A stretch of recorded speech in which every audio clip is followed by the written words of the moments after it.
हम लोगों को मार्गदर्शन कराए। सबसे पहले मेरा सबको जय हिंद। मैं शीलेंद्र कुमार शर्मा, भारतीय भूतपूर्व स्वयं सेवक संघ हाथरस का ग्रुप सलाहकार। ये जो हमारा संगठन है, हमारे अध्यक्ष विष्णु कुमार ठुकरेला जी के नेतृत्व में चल रहा है और हमारे उपाध्यक्ष प्रताप सिंह सहगल, और आपको पता है आपके 4 डिवीजन के और महासचिव श्यामी सिंह साहब कर रहे हैं, और बाकी हमारे जितने भी पदाधिकारी यहाँ पे बैठे हुए हैं और आप सभी। ये जो भी हमारे संगठन का आज तक नाम है, ऐसा नहीं है आज से अगर कुछ दिन पहले जाओगे और आज में जाओगे बहुत अंतर है, थोड़ा नहीं बहुत अंतर है। इवन आप विश्वास नहीं करोगे कि इंटेलिजेंस तक के कॉल आने लग गए, जो कि दिल्ली में अभी जो प्रोग्राम हुआ था उसके बाद अध्यक्ष साहब के पास खुद आए। और मेरे साथ तो ऐसी घटना हुई कि मैं आपको बताऊंगा, ठीक है, कि 2-4 लोग, अब मैं नोएडा में जॉब कर रहा हूँ, वहाँ पे जेपी स्पोर्ट्स में कम से कम 200 से 300 फौजी कर रहे हैं, और वो मेरी शक्ल देख के बोले आपका कोई प्रोग्राम देखा था हमने, ठीक है ना, यूट्यूब पे। क्योंकि आजकल हर फौजी आदमी, आप भी ड्यूटी पे जब बैठते हो तो यूट्यूब ही चलाता है आदमी, और यूट्यूब पे तो ये कोई हमारी एक की वो नहीं है उपलब्धि, ये आप सबकी है। कुछ भाई ऐसे भी हैं कि जो नहीं निकलना चाहते, लेकिन हमारा काम क्या है, उन्हें निकाल के लेके चलना है साथ में। एक अच्छे ग्रुप का अगर आप कभी भी उसका पास्ट देखोगे तो हमारी तरह ही होगा।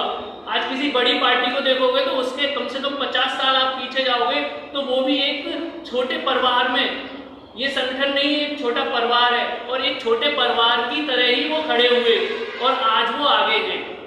ये संगठन ना ही किसी अभी तक के किसी राजनीति में कोई काम कर रहा है, ना ही जैसा कि अभी थोड़ी देर पहले साहब ने बताया, मिशन साहब ने, कि इससे कोई बड़ा छोटा अभी कुछ भी नहीं है। अभी तो इसको उपलब्धि ये है, जो भी इसको चला रहे हैं अपना समय देके, अपना आर्थिक सहयोग देके, अपने घर को दूर छोड़ के। कई बार जब मीटिंग की बात आती है तो कई बार ऐसा होता है कि बंदा ड्यूटी करके सीधा यहाँ, आप में से बहुत लोग आ रखे होंगे, ठीक है, और ग्रुप सलाहकार होने के नाते मेरा आप लोगों को सुझाव है, हो सकता है पहले मुझे एक्चुअल अध्यक्ष साहब के साथ करना चाहिए था, लेकिन अभी जब बातें आई अभी सामने तो उनको सुन के मैं आप लोगों को, मीटिंग 1 या 2 महीने में हो रही है, और मीटिंग की उपस्थिति ही ये साबित करती है कि संगठन कितना एक्टिव है।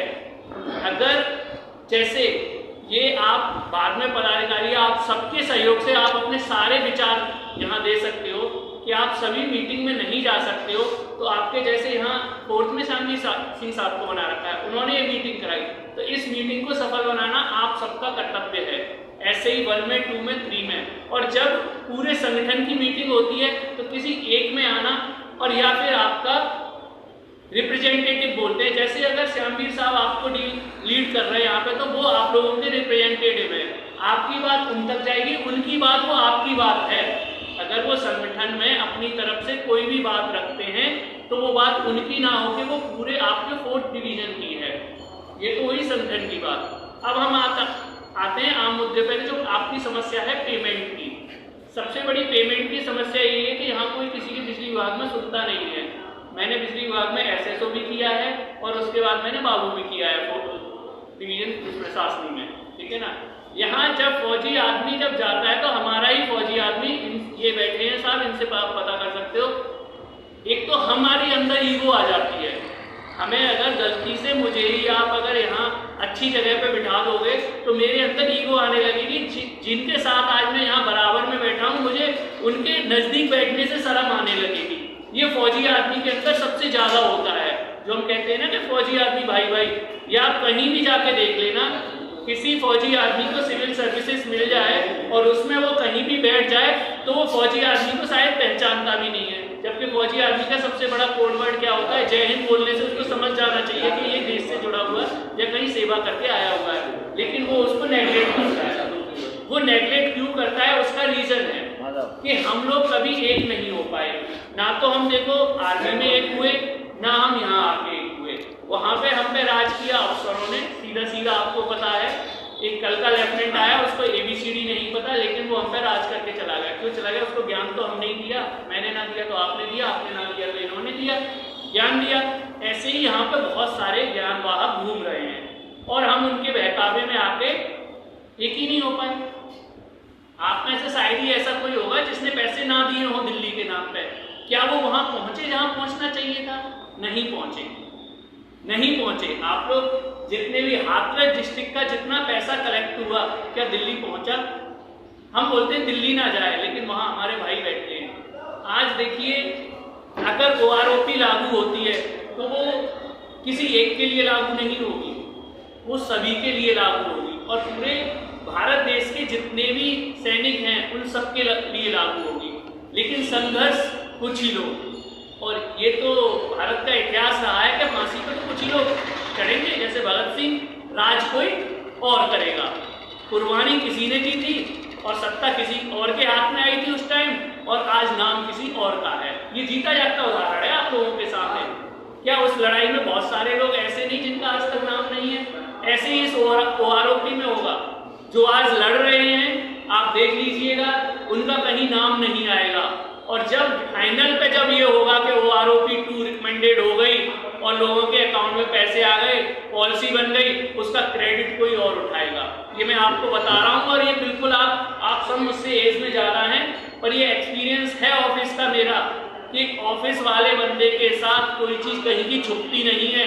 और यही होता है, बताया कुछ जाता है, ग्राउंड में कुछ होता है, अंदर कुछ और हो रहा होता है। और आने वाले दिनों में यही होगा।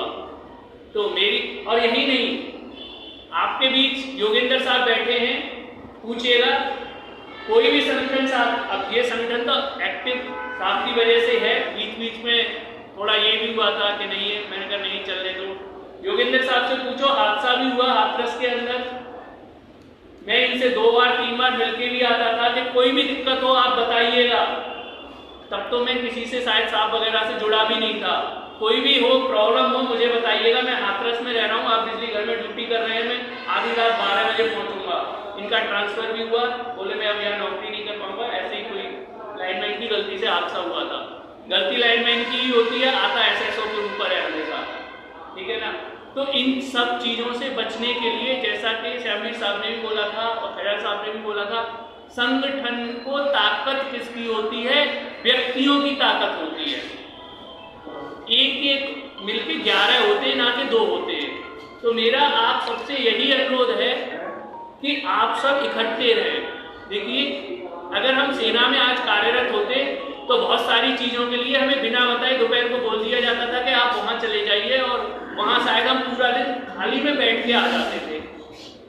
तो आज का ये है कि मेरा मानना ये है कि हम अपने लिए तो जागें, अपने लिए तो जागें कम से कम, और अपने लिए इकट्ठे हों और अपनी ताकत बनाएं, ठीक है। अंत में मैं सबसे यही कहना चाहूँगा कि संगठन की ताकत व्यक्तियों की ताकत है, ना कि इंडिविजुअल की है, और आप सब में है वो ताकत, और उस ताकत को आप निखारिए और संगठन का साथ दें। संगठन आपके ही बल भरोसे चल रहा है, किसी एक के बल भरोसे नहीं चल रहा, और आप लोग इसको चलाएंगे तो आपकी हर समस्या का समाधान होगा। मैं अध्यक्ष विष्णु कुमार साहब की तरफ से आपको वादा करता हूं कि आप जहां आधी रात बोलोगे, हम में से कोई भी, हो सकता है वो ना पहुंचे, मेरा कोई ना कोई पदाधिकारी आपकी मदद के लिए पहुंचेगा, या वहां से मदद पहुंचाई जाएगी आपको। ये मेरा खुद का आप सबसे वादा है, और आप इस चीज को, मीटिंगों को सफल बनाइए, और आपको हर जगह आपके अकॉर्डिंग आपको मिलेगा जो आपको चाहिए, आपका सम्मान हो, आपकी मदद हो। धन्यवाद। जय हिंद, जय भारत। आखिर में हमारे मथुरा से आए हुए हैं विष्णु कुमार ठुकरेला जी, जो कि काफ़ी कड़ी मेहनत कर रहे हैं, काफ़ी संघर्ष कर रहे हैं और काफ़ी ही मेहनती